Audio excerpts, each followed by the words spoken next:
What's up, everyone, and welcome to Wednesday's edition of Reptile News. Now, you know, it's funny when you get all set up, all prepared to record and all set up and everything, and I'll be right up front in saying that I have just received a message on my phone that I heard from the next room.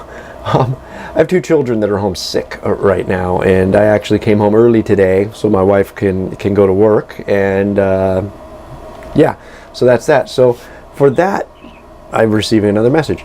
That being said, so I've got the door over here to the studio open because two kids are sick. I want to be able to keep an eye on them, and if they need something, I want them to be able to come in.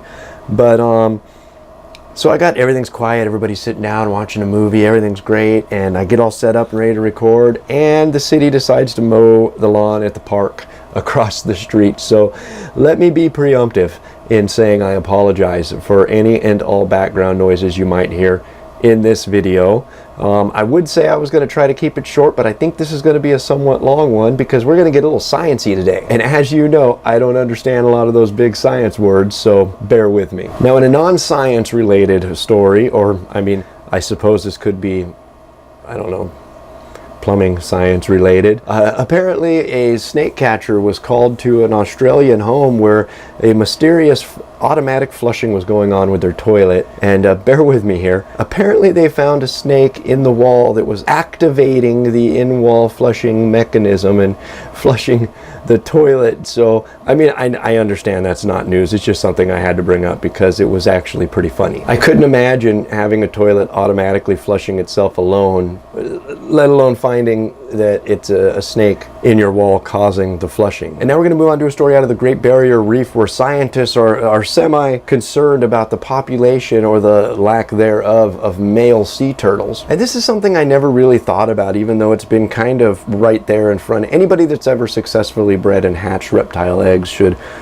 understand what's happening here. Apparently, because of global warming, the small temperature difference it takes to incubate males versus females is apparently having a very negative effect on the male population of sea turtles. I guess most of the ones that are hatching out are females because of the temperature, and they call global warming as the number one culprit, obviously. And there's just so much, I mean, there's way more information in this article than we can cover here in an hour, but it's extremely interesting. Apparently they're looking at ways to either shade the nests and or cool the sand on the beaches as a way to fight this, at least during the incubation periods, to bump up the male population a little bit. And from what I understand, it's usually much more ideal to have a very, very healthy female population when it comes to breeding. But in a case where you're getting so few males that they're just not surviving to breed when they get older, then obviously that is a very dire situation for the future of the species. So I recommend everybody check it out if that's something you're interested in. And now let's move on to a story that I almost passed up by the Boston Globe. Apparently, reptiles are not keeping up with the race to survive as well as mammals and birds and everything. And scientists went through millions of years of climate change and studies, and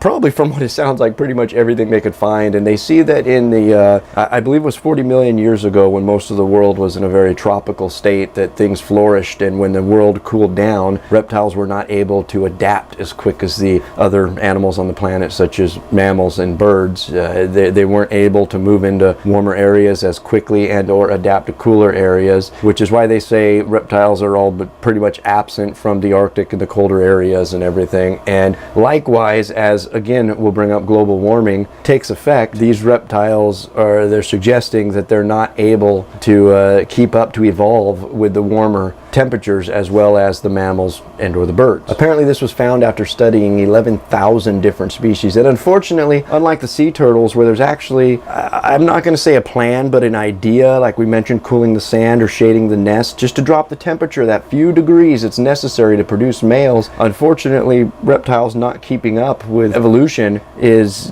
there. I don't believe there's a fix for it, so it's kind of sad with that respect. And I want to take this time to bring up, if you guys ever have any stories that you see that you want to see me cover on this channel, don't hesitate to send me a message. It could be an email or on any of the social media networks. All those links are down below here in the description.